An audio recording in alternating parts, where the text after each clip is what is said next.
नमस्कार, जय श्री कृष्णा। आप सभी दोस्तों का कोचिंग वाला ऑनलाइन प्लेटफॉर्म पे हार्दिक स्वागत है, अभिनंदन। आज अपन चर्चा करेंगे कल से अब तक घटित वे सारी घटनाएं जो एग्जाम पॉइंट ऑफ व्यू से काफी इंपॉर्टेंट है, उन पे अपन आज डिस्कस करेंगे। आज 26 मार्च 2022, दैनिक समसामयिकी। बच्चों, गुलामी के पीड़ितों के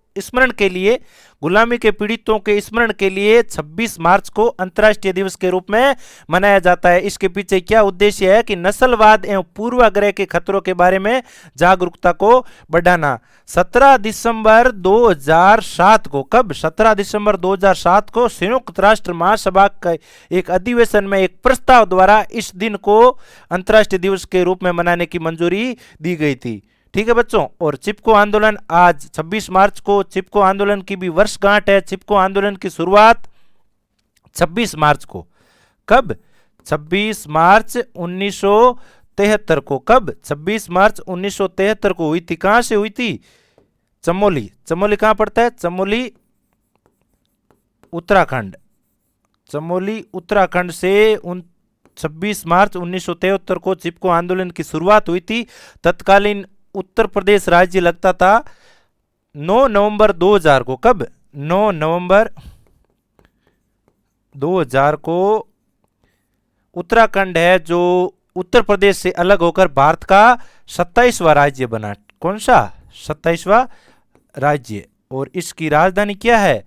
देहरादून है। 2000 से लेकर 2006 तक इसको उत्तरांचल नाम से जाना गया। उसके बाद में सरकार ने लोगों की स्थानीय भावनाओं की कदर करते हुए इसके नाम में परिवर्तन किया, तब से इसको उत्तराखंड नाम से जाना जाता है। ठीक है बच्चों, अपन वापस आते हैं चिपको आंदोलन पे।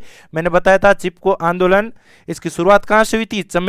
चमोली उत्तराखंड से। तो इसका शाब्दिक अर्थ यह होता है चिपकना या गले लगाना। ठीक है बच्चों। तो इस आंदोलन के पीछे क्या उद्देश्य था? इस आंदोलन का उद्देश्य था कि सरकार समर्थित जो पेड़ है, वो पेड़ों की कटाई है, उनको रोकना। सरकार समर्थित पेड़ों की कटाई को रोकना।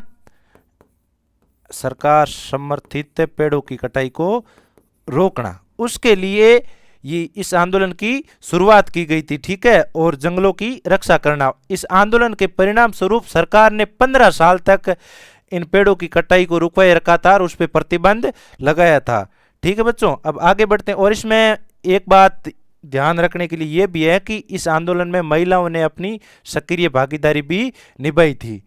चलो, आज का पहला प्रश्न, भारत के किस राज्य में global centre of traditional medicine स्थापित किया जाएगा? बच्चों, इसका राइट आंसर है गुजरात। गुजरात जामनगर में global centre of traditional medicine स्थापित किया जाएगा। ठीक है बच्चों। तो इसके पीछे क्या उद्देश्य है कि जो पारंपरिक दवाएं हैं उन पर शोध हेतु, पारंपरिक दवाओं पर शोध हेतु, पारंपरिक दवाओं पर शोध हेतु वैश्विक स्तर का ये पहला जो है ग्लोबल सेंटर जामनगर में स्थापित किया जाएगा। ये जो एमओयू हुआ था, जो भी एग्रीमेंट हुआ था, वो भारत सरकार के आयुष विभाग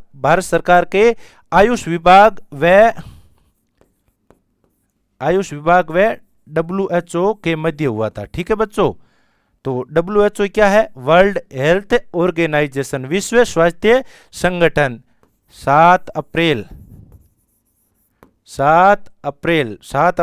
1948 को जिनेवा में इसकी स्थापना हुई थी। ठीक है बच्चों।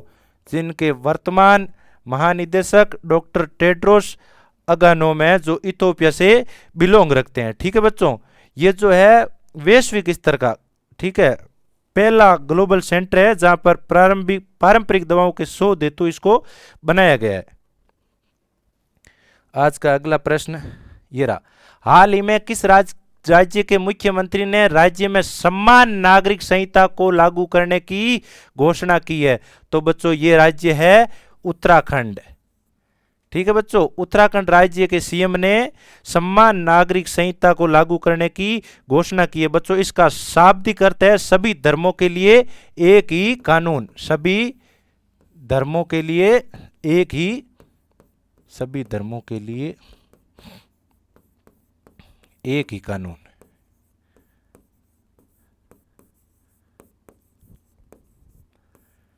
सभी धर्मों के लिए एक ही कानून। इसका उल्लेख भारतीय संविधान के भाग 4 में, कौन से भाग 4 में, भारतीय संविधान के भाग 4 में अनुच्छेद 44 में, आर्टिकल 44 में समान नागरिक संहिता वर्ड का उल्लेख हुआ है। ठीक है बच्चों, और बात 1989 की है, 1989 की है, जब बीजेपी ने आम चुनाव में अपने एजेंडे में, चुनावी घोषणा पत्र में इस शब्द का यूज लिया था। और जब 2014 और 19 में, 2014 और 19 में बीजेपी की सरकार बनी थी, उससे पहले बीजेपी ने अपने चुनावी घोषणा पत्र में इस शब्द का उल्लेख किया था कि हमारी सरकार आने के बाद हम समान नागरिक संहिता को लागू करेंगे। आज का अगला प्रश्न ये रहा, भारतीय नौसेना के किस जहाज को प्रेसिडेंट कलर अवार्ड से सम्मानित किया है? ठीक है बच्चों, तो ये है INS वलसुरा, INS वलसुरा। तो बच्चों इसकी जो स्थापना है 5 दिसंबर 1942 को, 5 दिसंबर 1942 को जामनगर में की गई थी। किसकी? INS वलसुरा की। ठीक है, और बच्चों जो INS वलसुरा है, जो भारतीय नौसेना का प्रमुख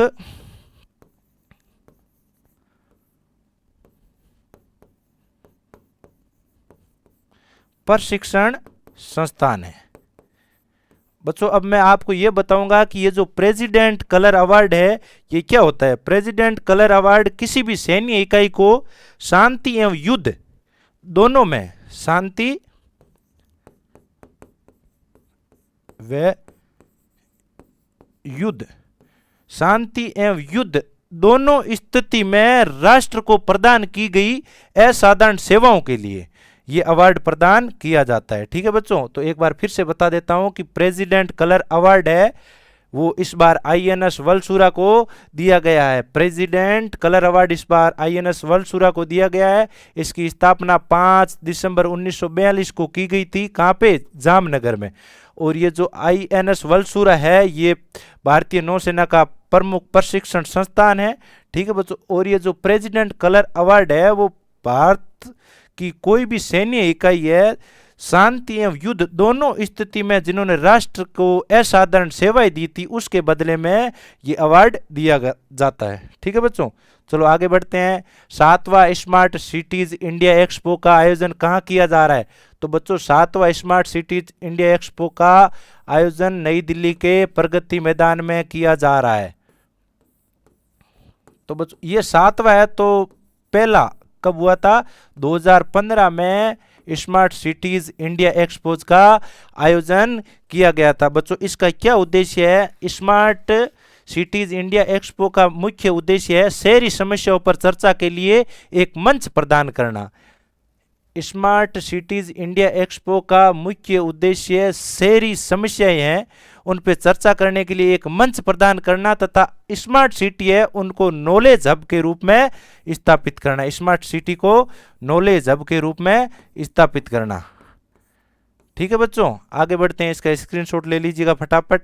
आज का नेक्स्ट क्वेश्चन, 5वें बिम्स्टेक शिखर सम्मेलन की मेजबानी कौन सा देश करेगा? तो 5वें बिम्स्टेक शिखर सम्मेलन की मेजबानी भाई श्रीलंका करेगा। कौन करेगा? श्रीलंका। चलो इसके बारे में थोड़ा जान लेते हैं। Bay of Bengal initiative for multi sectoral technical and economical cooperation, इसकी स्थापना 6 जून 1997 को बैंकॉक में की गई थी। ठीक है बच्चों, तो इसके वर्तमान में 7 सदस्य हैं। एक तो है भारत, भूटान, नेपाल, श्रीलंका, बांग्लादेश,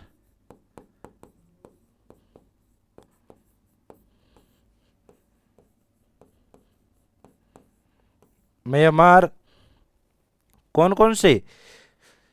भारत, बांग्लादेश, नेपाल, भूटान, म्यांमार, श्रीलंका और पीछे कौन सा रह गया? थाईलैंड। ठीक है बच्चों, ये 7 इसके सदस्य देश हैं। इसका वर्तमान में के जो अध्यक्ष है वो श्रीलंका है और वो इस सम्मेलन की मेजबानी करेगा। ठीक है बच्चों, तो इसका क्या मकसद है कि जो बंगाल की खाड़ी है ना उसमें क्षेत्रीय एकीकरण पर बल देना। मतलब इस सम्मेलन का जो उद्देश्य है, जो मकसद है, वो बंगाल की खाड़ी में क्षेत्रीय एकीकरण पर बल देना है। क्योंकि अभी चीन है जो बंगाल की खाड़ी पे अपनी सीमा बढ़ाता जा रहा है, अपना अधिकार बढ़ाता जा रहा है, इसीलिए ये इस अंतर्राष्ट्रीय संगठन का गठन किया गया था 6 जून 1997 को।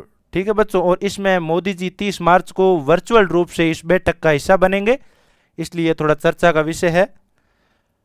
और नागरिक उड्डयन पर एशिया का सबसे बड़ा आयोजन विंग्स इंडिया 2022 कहां पर किया जा रहा है? तो बच्चों इसका आयोजन हैदराबाद में किया जा रहा है। कहां पर? हैदराबाद में। हैदराबाद में बेगमपेट, हैदराबाद का जो बेगमपेट हवाई अड्डा है ना, वहां पर नागरिक उड्डयन का जो ये एशिया का सबसे बड़ा आयोजन है विंग्स इंडिया, इसका आयोजन किया जा रहा है। और इसका उद्घाटन उड्डयन मंत्री ज्योतिरादित्य सिंधिया ने किया था। ठीक है बच्चों, आगे बढ़ते हैं। आज का अगला प्रश्न, हाल ही में किस राज्य ने परीक्षाओं में धांधली रोकने हेतु एंटी चीटिंग सेल का गठन की घोषणा की है? तो ये राजस्थान सरकार द्वारा की गई थी। अपने बजट में परीक्षाओं में धांधली को रोकने हेतु एंटी चीटिंग सेल एसओजी के अंदर इसका गठन किया जाएगा। और बच्चों 24 मार्च 2022 को राजस्थान विधानसभा में सार्वजनिक परीक्षा विधेयक भी पारित किया गया था। सार्वजनिक परीक्षा विधेयक, सार्वजनिक परीक्षा विधेयक नकल रोकथाम हेतु। ठीक है बच्चों, आज का नेक्स्ट प्रश्न, किस कंपनी को फीफा विश्व कप 2022 का स्पॉन्सर चुना गया है? तो बच्चों बायजू को, ये जो भारतीय कंपनी है बायजू, इसको फीफा विश्व कप 2022 का स्पॉन्सर चुना गया। तो बच्चों ये जो 2022 का जो फीफा वर्ल्ड कप है वो कहाँ होगा? इसका आयोजन कतर में होगा। कहां पर? कतर में। तो थोड़ा 2018 में जो फीफा वर्ल्ड कप हुआ था उसके बारे में जान लेते हैं। इसका विजेता कौन था? इसका विजेता था फ्रांस। कौन? फ्रांस। और इसकी मेजबानी किसने की थी? इसकी मेजबानी रशिया ने की थी। ठीक है बच्चों, आगे बढ़ते हैं। हाल ही में किसने ब्रिक्स टीका अनुसंधान एवं विकास केंद्र का शुभारंभ किया था? इसका शुभारंभ डॉक्टर मनसुख मंडाविया, केंद्रीय स्वास्थ्य मंत्री ने इसका शुभारंभ किया था। ठीक है बच्चों, आज से आईपीएल का आगाज होगा। आईपीएल का जो ये 15वां सीजन है, ठीक है, तो थोड़ा आईपीएल के बारे में जान लेते हैं। आईपीएल दुनिया की सबसे बड़ी T20 लीग है। ठीक है बच्चों, और इसे क्रिकेट का त्योहार भी कहा जाता है। ये 15वां सीजन है, इसमें कुल 10 टीमें भाग ले रही है। इससे पहले 2011 में 10 टीमों ने भाग लिया था। आज इसका उद्घाटन match Chennai super king versus Kolkata night Riders के बीच में खेला जाएगा। चेन्नई 4 बार विजयी रह चुकी है बच्चों। कब कब रही है? 2010, 2011, 2018 और 2021। चेन्नई गत चैंपियन है। 4 बार चेन्नई ने यह खिताब जीता है बच्चों। इसी के साथ आज का सेशन यही समाप्त करते हैं। यदि आपको हमारा यह वीडियो पसंद आया है तो इसे ज़्यादा से ज़्यादा लाइक करें, अपने दोस्तों के साथ साझा करें और हमारे चैनल को सब्सक्राइब करें और बेल आइकन जरूर दबाएं। धन्यवाद।